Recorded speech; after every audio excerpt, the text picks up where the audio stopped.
Une nuit à Londres, un jeune DJ se faisait harceler par un gang du nord de Londres. Nos Powell, boxeur, cascadeur et videur d'1,90 m, l'a sauvé. Pour le punir, on lui a planté un couteau dans le dos. Si profond que le chirurgien lui a dit « encore 2 ou 3 centimètres » et j'aurais rédigé un certificat de décès au lieu de te recoudre. 2 nuits plus tard, Nosher était déjà de retour au travail, à la recherche de l'homme qui avait fait ça, avec 3 gros bras en renfort et un club en sous-sol près d'Oxford Street bien en ligne de mire. Voici l'histoire de la nuit où Nosher Powell a failli se vider de son sang sur la porte d'un club à Streatham et de la manière dont la vengeance allait être servie avec une intention violente. Pour la plupart des gens qui l'ont connu, Nosher Powell était l'homme le plus adorable de la pièce, la doublure cascade de Sean Connery sur 14 films de James Bond. Le type que l'équipe de Roger Moore inscrivait sur la feuille de service dès qu'un tournage avait lieu dans un endroit difficile, parce que sa simple présence suffisait souvent à calmer les problèmes avant qu'ils n'éclatent. Diana Rigg a un jour dit qu'en tournant une scène de combat avec lui pour The Avengers, elle lui avait frappé la tête si fort avec un accessoire qu'elle s'était fait mal au bras et lui n'avait presque pas scié.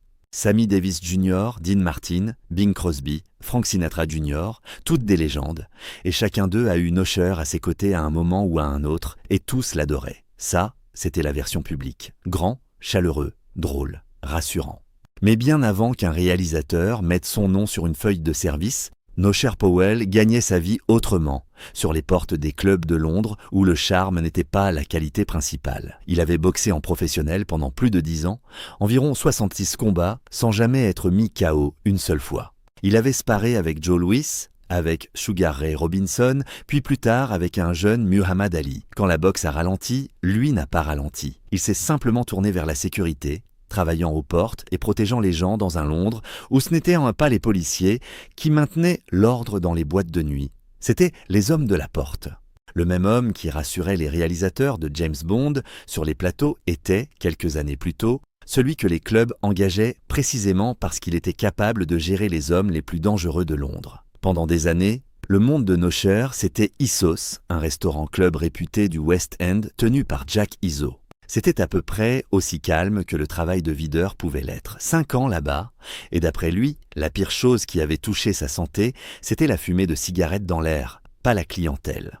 Mais la nuit londonienne changeait. Izzo a décidé de prendre sa retraite, de lever le pied, de jouer au golf et de vivre plus tranquillement. Et il a fait ce que faisaient les hommes comme lui dans ce milieu.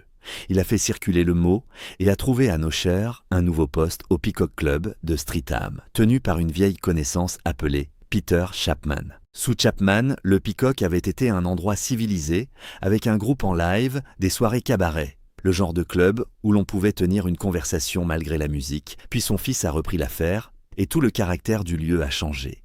Une musique assourdissante sortait d'une cabine DJ en verre. Des jeunes arrivaient en jean et en basket au lieu du costume. Et avec ce public venait toujours l'autre chose qui suit ce genre d'ambiance, de jeunes types qui ont bu 2 verres de trop et se croient capables d'affronter n'importe qui dans la salle.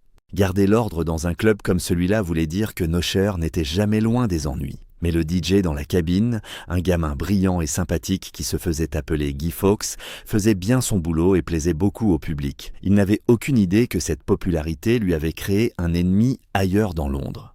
Guy Fawkes s'était brouillé avec un DJ rival d'un club du nord de Londres. Quelque chose d'assez futile, au point que Nosher n'a même jamais su exactement de quoi il s'agissait. Ça n'avait aucune importance. Dans ce milieu, ça n'en avait jamais vraiment. Un samedi soir, une bande est arrivée au Peacock. Ils étaient 10, avançant ensemble comme une meute insolente de hyènes, tout droit vers le début de la file. Au milieu d'eux, il y avait Guy Fawkes, traîné de force, frappé, terrorisé, humilié sur son propre terrain. Nosher a aussitôt avancé et leur a crié de laisser le gamin tranquille. C'était son travail. Se mettre entre les problèmes et la cible, calmer la situation, renvoyer tout le monde chez soi avant que ça ne tourne au pire. Pendant un instant, on a cru que ça allait marcher. Puis le chef du groupe, un petit nerveux à la grande gueule, s'est mis face à Nosher et a commencé à lui parler de travers. Nosher l'a repoussé contre sa bande, puis il a commis l'unique erreur qu'on apprend à tout videur à ne jamais faire. Il a s'étrappé Guy Fawkes pour le tirer hors de la foule et il a tourné le dos au groupe pour le faire entrer. Il a senti aussitôt le coup au haut du dos quand la lame s'est glissée entre ses omoplates. Il n'est pas tombé. Il a fait entrer Guy Fawkes a claqué la porte, puis a bloqué la barre de sécurité avant que ses jambes commencent enfin à céder. Quand il a compris combien de sang il avait vraiment perdu, il était déjà en train de passer de la conscience à l'inconscience, en attendant que la sirène de l'ambulance arrive jusqu'à lui.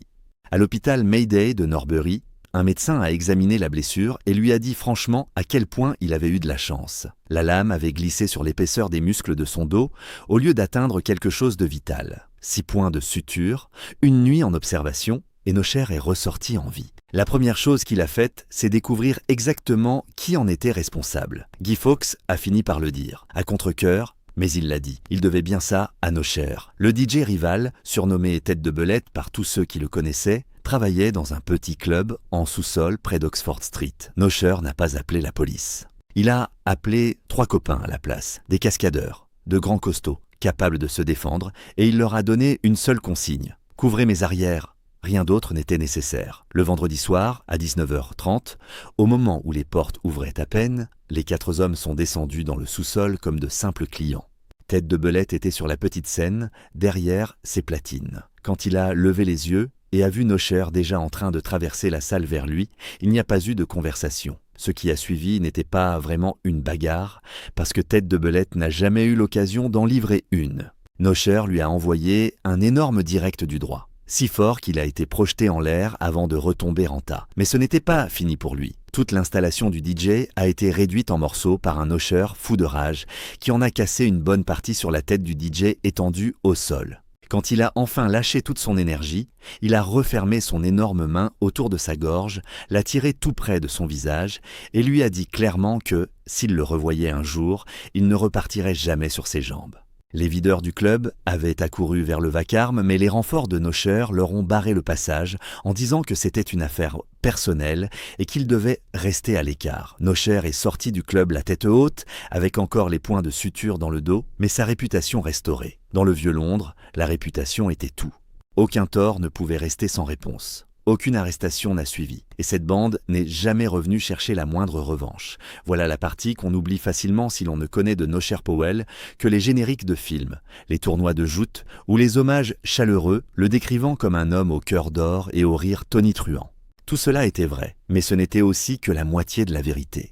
Le même Nocher que Roger Moore considérait comme capable de calmer les ennuis sur un lieu de tournage avec sa seule carrure et un sourire était aussi un homme qui avait marché jusqu'à un club en sous-sol, avec 3 amis pour soutien, et qui avait laissé un autre homme enseveli sous son propre matériel de DJ, quelques jours après avoir failli mourir d'un coup de couteau dans le dos. Dans le monde de Nocher, ces 2 choses n'étaient en pas contradictoires. C'était le même code appliqué dans des pièces différentes. Sur un plateau de cinéma, ou debout à côté d'une star de Hollywood, le charme suffisait. Sur la porte d'un club du sud de Londres, quand quelqu'un vous plantait une lame dans le dos en croyant s'en tirer, il fallait tout autre chose et Nocher n'a pas hésité une seule seconde à le fournir. C'était l'ancienne loi des portes. Pas de rapport de police, pas question de laisser passer. Le message devait circuler, on ne poignardait pas Nocher Powell pour disparaître ensuite comme si de rien n'était. Et après ce vendredi soir près d'Oxford Street, le message a circulé. Si vous voulez une autre histoire venue de ce même monde, l'histoire de la nuit où une fille de 17 ans a eu la mâchoire brisée dans le club de Fred Foreman et de ce que Foreman a fait aux hommes responsables avant la fin de la nuit, elle se trouve dans la miniature du coin. C'est l'une des nuits les plus sombres que le monde des clubs londoniens ait jamais connue. Si cette vidéo vous a plu, abonnez-vous. Ensemble, nous pouvons atteindre les 100 000 abonnés et décrocher le trophée argenté. Chaque centime gagné par cette chaîne est réinvesti dans davantage de recherches, dans la prise de contact avec les bonnes personnes, dans la découverte d'histoires que personne d'autre ne couvre et dans l'amélioration du montage vidéo au fil du temps. Alors, avançons ensemble vers ce cap des 100 000 et abonnez-vous. Merci d'avoir regardé. À la prochaine. The Inquirer.